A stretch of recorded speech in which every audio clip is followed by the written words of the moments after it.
every time I've told people about this sermon, what was coming up, like they've said to me, like, you have a diabolical smile about this. And I'm like, I do. I'm really looking forward to it. And I was telling my friend, a colleague, he said, what are you preaching on this Sunday? And I told him the title.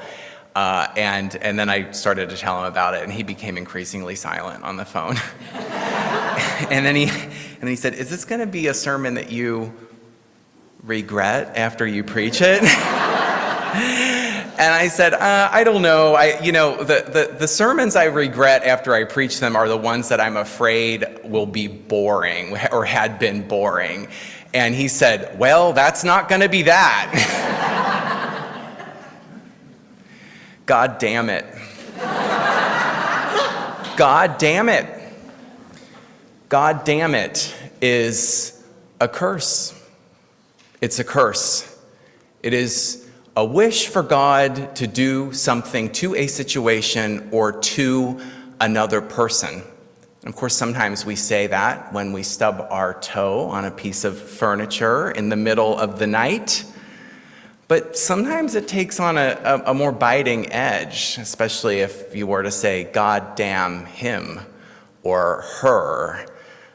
There is a wish that something will happen to this person behind it. And even if it's just a quick flash, like when it comes up, there is this impulse behind it that you wish for something to happen to this other person. As it turns out, there is a deep, deep history around this within religious tradition. There are a collection of psalms in the Hebrew Bible that are all about venting one's rage at their enemies.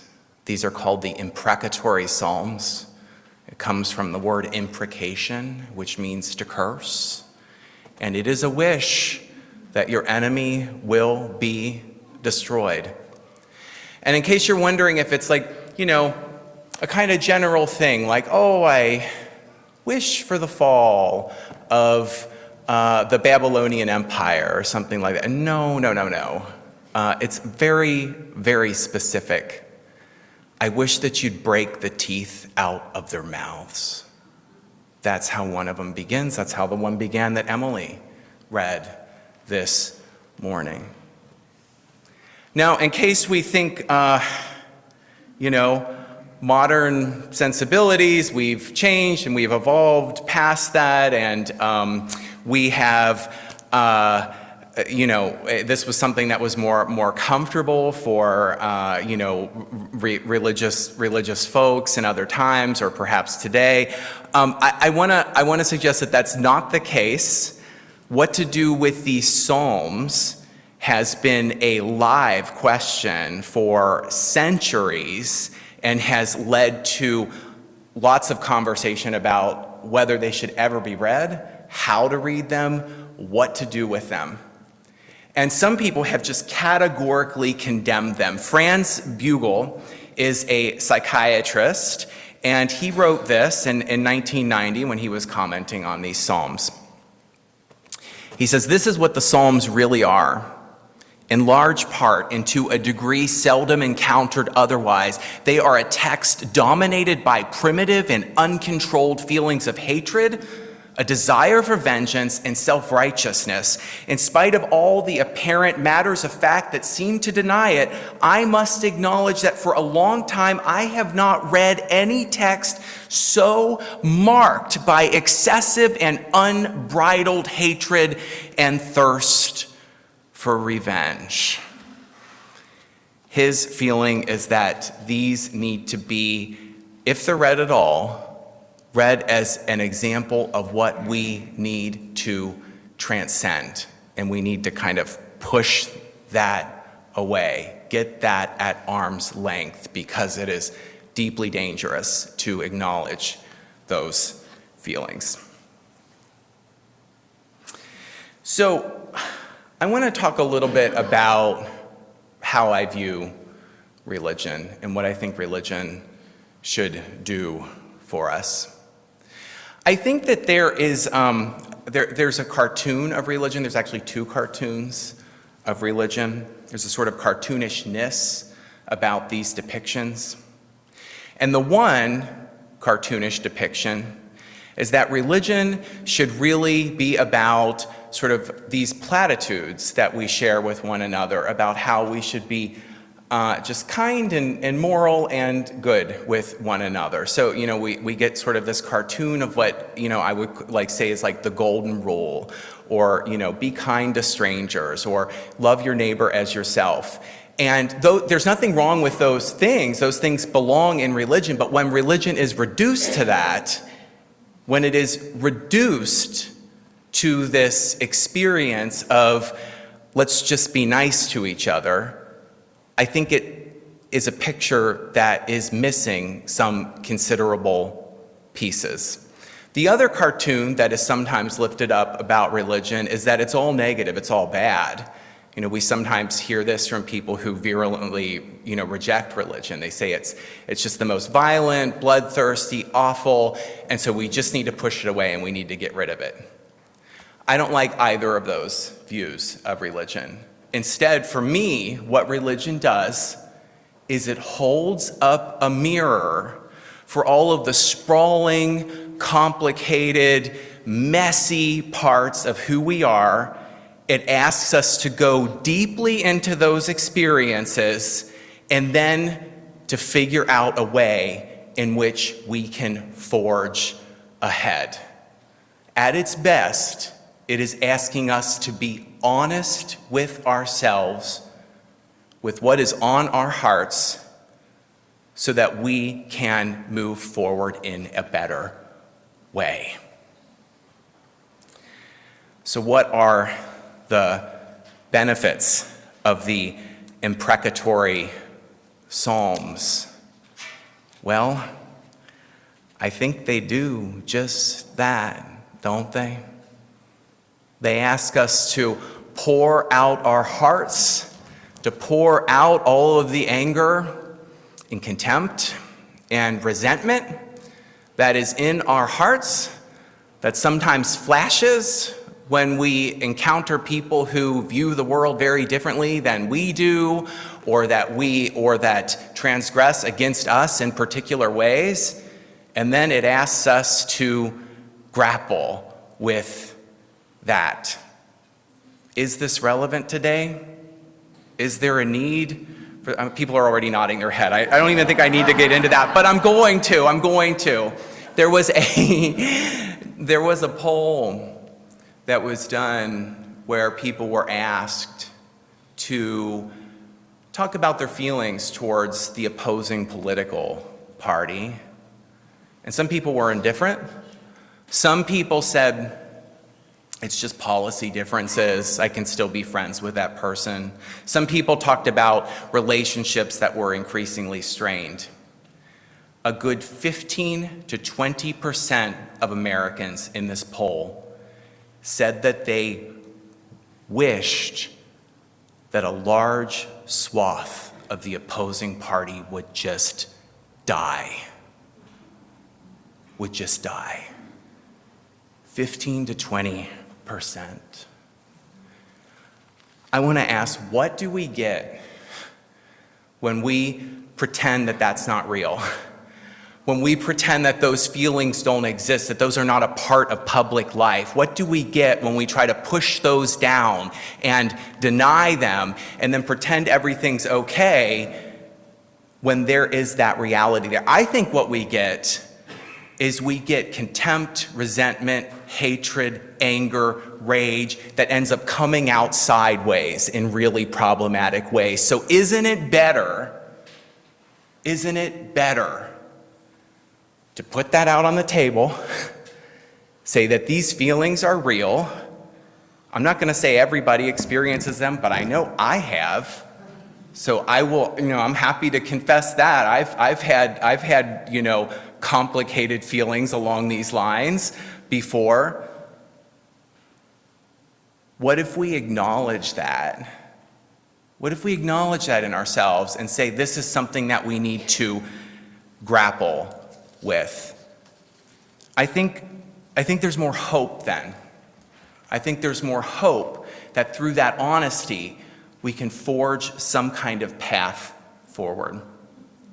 Now, I've been really inspired here by the work of Judith Herman, who is a psychologist who talks a lot about trauma and trauma recovery. And one of the things about trauma recovery is that if somebody's recovering from trauma, from something that happened to them, some kind of serious injury or transgression or assault that happened against them, you don't tell that person, don't express your anger. Pretend your anger isn't real. Like, let's just be nice. Let's not acknowledge that. Let's not talk about that. Judith Herman writes, and this is a quote from her, "Equally as powerful as the desire to deny is the conviction that denial does not work. Remembering and telling the truth are prerequisites both for the restoration of the social order and the healing of individual victims. We have to come to terms with our anger, our resentment, our contempt, and our rage if we are to forge some kind of way forward." Judith Herman actually gives a roadmap for this, and it's another thing that I found particularly helpful about her writings.